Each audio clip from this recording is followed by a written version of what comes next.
scripts. I'm looking for some CGI artists to help me create some cool scenes and stuff for YouTube. 3ds Max, Maya, it doesn't matter. I'm starting to get a handle on PF Track 2011, and I can actually use After Effects to probably just under a pro level, I think. You know, what I want to do is just create some stuff that maybe will get noticed, maybe do a couple commercials, perhaps make a few grand or something each. We can work in your own basements like I do. It doesn't have to be anything serious. I know a lot of people went to school and aren't using, I guess, the skills they learned. I went to school, but I failed out of AutoCAD, but as only lately the last few years I've been getting back into 3ds Max, which is made by Autodesk, same thing. If you're interested in anything, doing anything, working on a project with me, just drop me a message in my YouTube and we'll get in contact. You can be from anywhere in the world. Think about it, and if you can actually do a little bit of CGI, want to have a little bit of fun, create some funny scenes, blow some shit up, alien invasion, anything you can think of, your imagination runs wild. This is how I made this video I'm going to show you here now. It took me about 2 days to do, and it's only 14 seconds. Again, if you're interested, drop me a message. Perhaps I'll pick up a sponsor, maybe do a few commercials, who knows. So here's how I made this footage. I'm just working on a little something for the likes and dislikes show. I'm going to be using 3ds Max and a mesh that I downloaded off the internet of the old Enterprise. I'm going to put her in the sky. So right now I just took some footage and I'm stabilizing it with After Effects.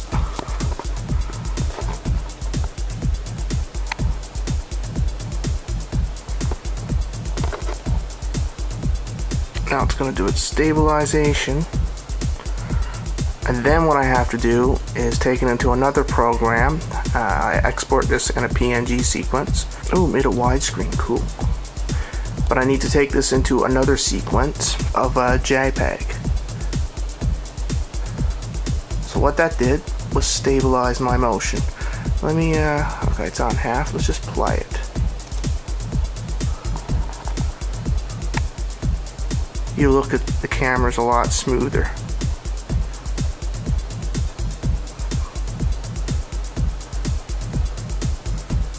It's a neat little trick. There's some options over to the side. You can crop and auto scale. I might actually turn the auto scale off. Crop, stabilize, crop only. I'll zoom in so you can see it. So if you can see how this footage here is bouncing around now, this is what I'm trying to fix up here now. And I guess I have to click analyze again.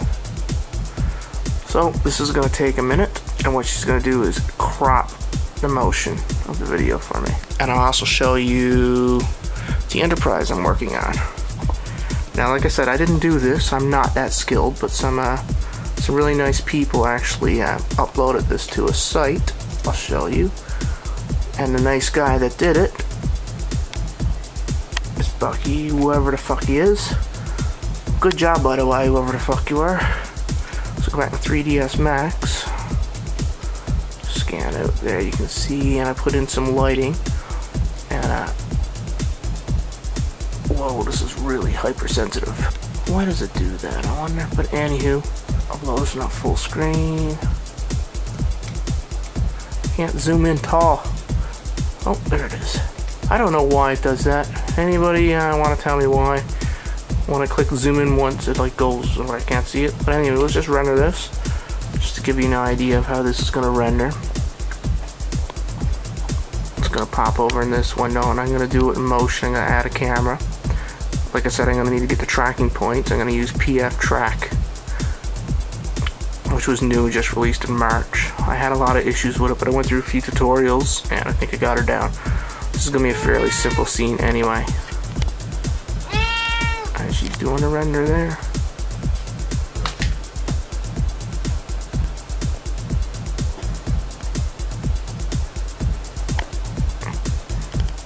So once I get the light and all that set up right, it'll do a little camera and she'll move across the sky.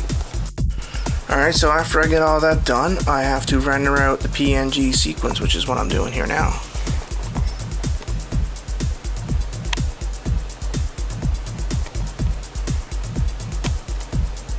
It is only 14 seconds. Because of the cropped edges, I changed the resolution to a 1.78, so it's like an anamorphic shot now. Once the PNG sequence is finished, I'm going to open up PF Track here now. Alright. PF Track 2011.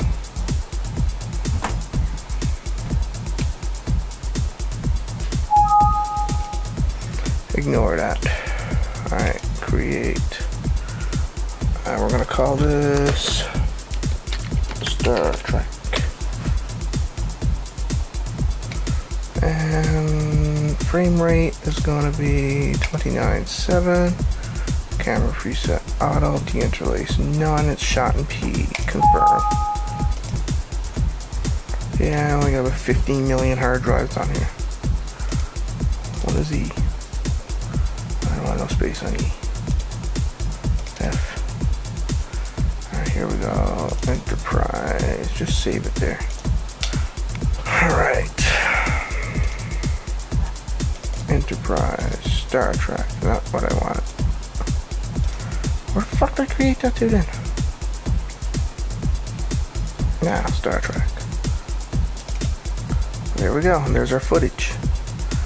Drag it over here. Switch back here. This is our footage. Press spacebar to play.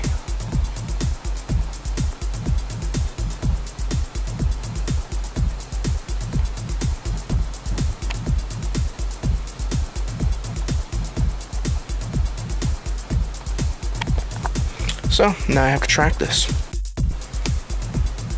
Alright, I just tracked the scene, and here's what it looks like. I have to get rid of some of the tracking markers. You can see them. Some bad ones there.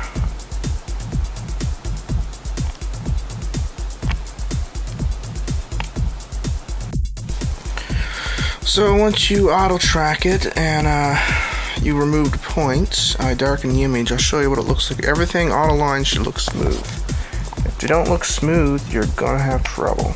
Let me just freely drag this across. They all should look nice. Any weird ones that stand out, delete them.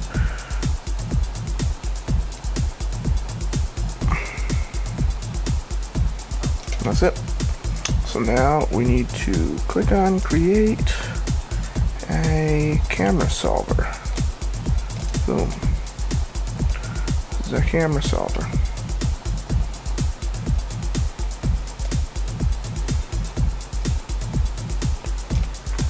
This is going to take a few minutes. Once you do the camera solver, you're going to have something weird, but what you're looking for is to keep the floor at a certain point. It needs to stay fixed in the scene. So let's have a look at it. That's the floor I'm talking about. Let's move this across. You'll see it moves with it. As it turns with it. That's really going to help you keep the scene in perspective when you put your ship in there. I don't like that little dip there. I always get these weird problems. I don't know why. I'm still gonna go with it. So yeah, let's continue on and put a... Alright, I've been sat down for a few hours now. I got it somewhat good enough that I'm actually gonna go through and render it. And if I got some shaking or something a little bit weird, what the hell, right? This is just for a bit of fun. But here's a test that I just threw in a 3D object into my environment. Now you gotta use a bit of imagination to get it, but you'll understand. It's just a test just showing that the camera solve was right for PF Track. Camera solve creates something for 3ds Max that I can put 3D objects into a scene. But anyway, here's how it looks. I used a giant mushroom.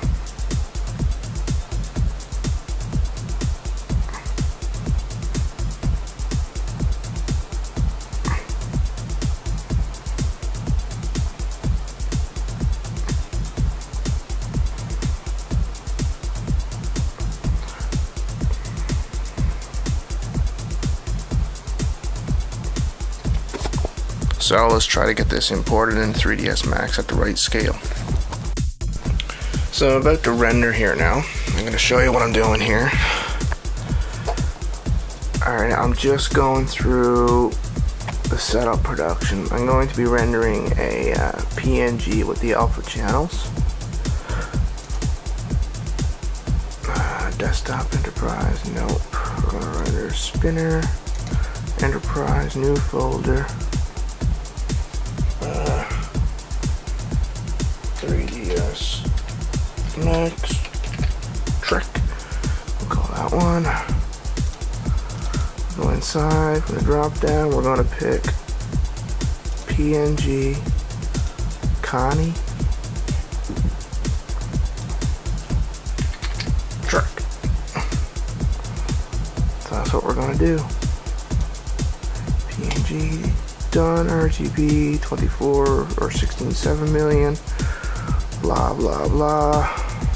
And we're going to begin. I'll just show you this one render. This is how long it takes to do one.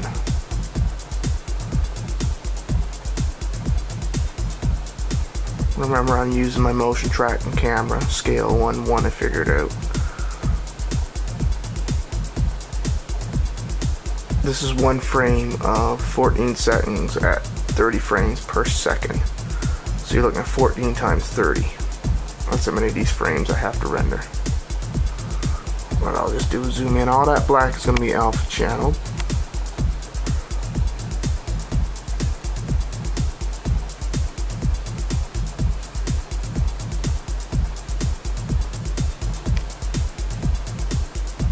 This is one frame, remember. I'm actually going to let you see the whole thing. 435 frames it has to do. On to the next. So this is going to take a little while. Probably the better half of the night. So it's a little bit late at night and the render is finally finished. So now I'm using some green screen, blue screen things here. I'm going to show you now. And I'm putting the two scenes together.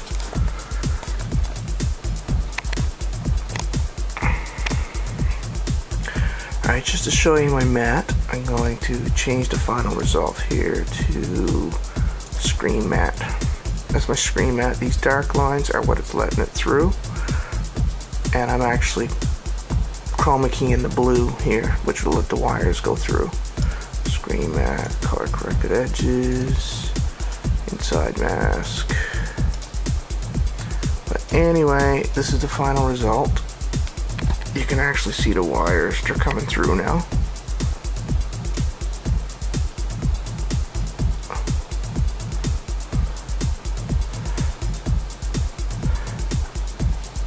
Next, I got to do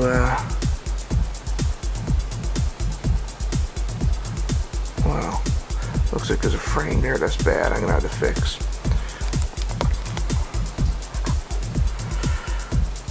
So yeah, this is the composition stage. It's got a little bit of work to do. Just to give you an idea how tedious this is, I'm gonna show you. Man, make sure to shoot in clear sky is all I got to say. But here's how much masking I have to do. The yellow is the mask. Let's advance to the next frame.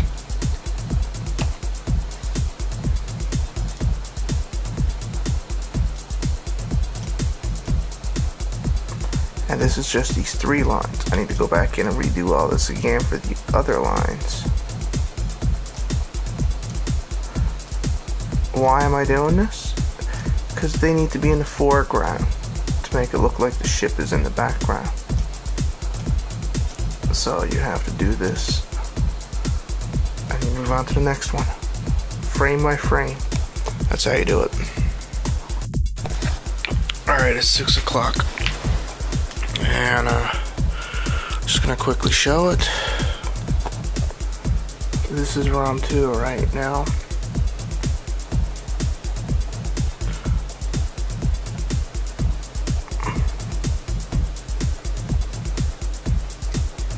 Nice optical flares. High contrast on the ship as she goes by the sun. She gets off in the distance, she gets a bit foggy.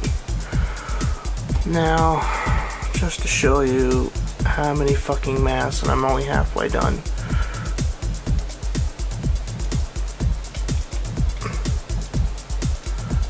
Absolutely, this is just one track full of masks. Let's turn on masks. You can see them.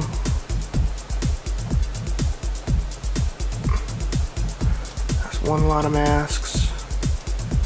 Second lot of masks is here when it comes into play. The tree mask, which was the hardest, is here. Just to give you an example, boom.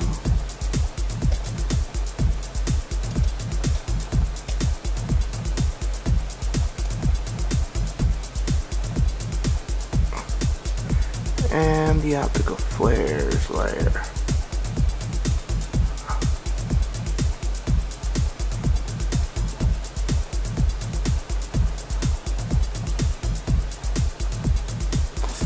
So I'm going to bed. I'll finish the rest of the masks tomorrow.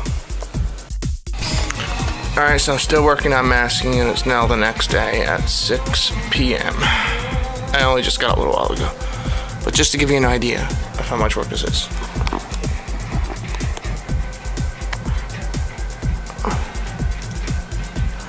Next frame, or there. And I gotta do this for every single power line, and if he branches off, I have to make a separate mask.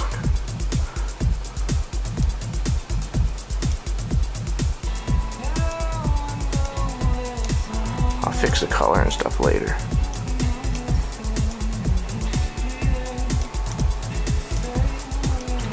This is hardcore masking. And I have some tunes on.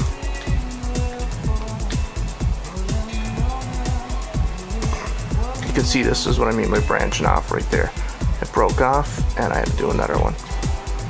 And this wire was warped, so I had to put more points in.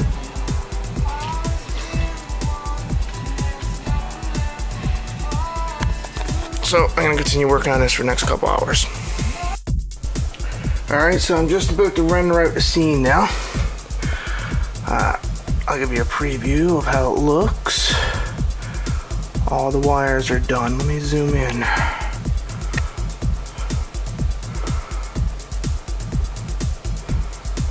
put that little flare there to take away from looking at the trees, because it was really hard to do the trees.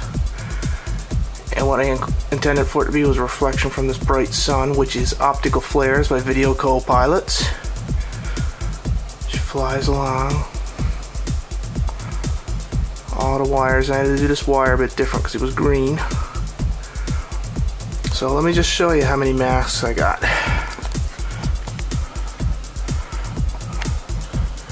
Alright. This is that. That's all that is. It just flies by. Woo! Done. As you see, it gets darker there. I did that for when it gets by the sun. The contrast and stuff goes down. You watch it. See the numbers moving there. That just gives it more realism as it goes by the sun.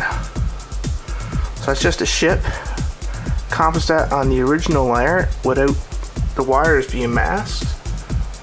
And it's flying over top of everything. We could say it's not under wires, but then it'd be a little ship. Not what the ideal one I wanted to do. After that, I composited this layer, which is the wires. I don't know if you can see them there. I'll go right in. Just little masks I got done. Let me turn on the mask screen. Click the layer. They vanish. Compass those wires with double layer on top of it. That's those wires there. Just mask them out. Throw the ship on top of that. And the wires come through. And just to come down here to have a look, there are 7 masks on this one layer.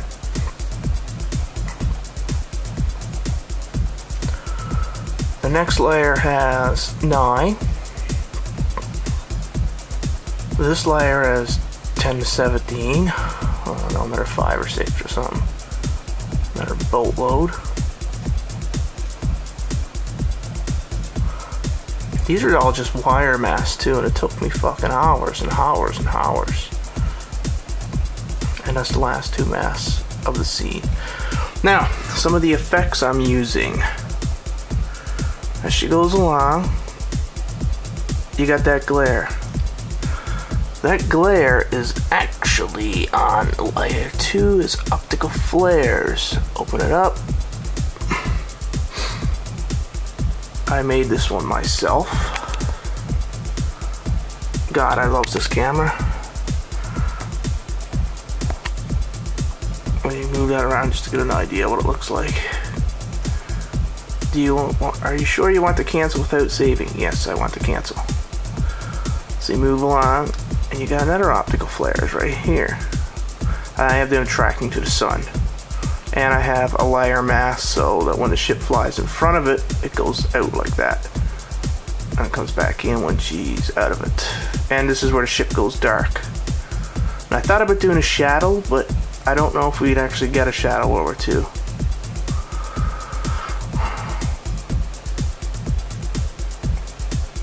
So that's done. And the final layer, the final thing I did was glow. Turn it off, look what happens. Just a light glow. It just blends everything together a bit better. Some of the other things I did on the ship was I lower contrasted it. -30, got it fit with my scene better.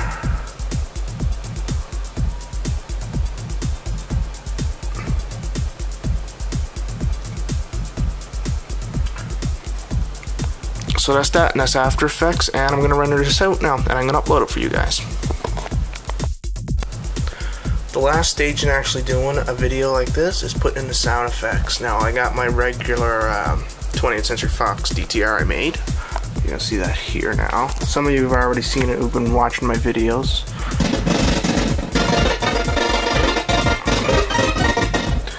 The next thing, I got a low-end rumble, and on that low-end rumble, got a balance from left to right. You can see my key points here as she flies by.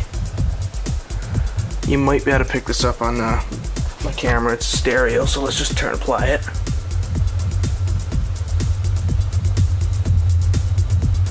It gets louder too. The other keyframes up there is for the loudness as she flies by. That's important.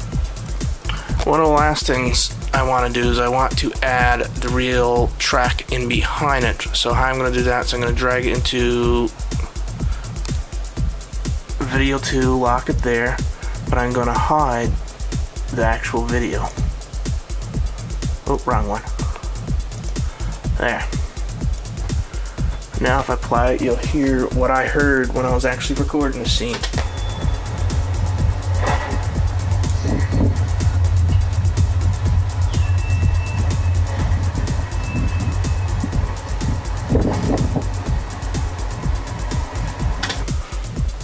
So that's done, and I guess the very last thing is just to end it all. So yeah, that's the sound effects. You have to do the sound effects or it loses authenticity, we'll say. The sound effects is just as important as the video, and I'm also a sound engineer, so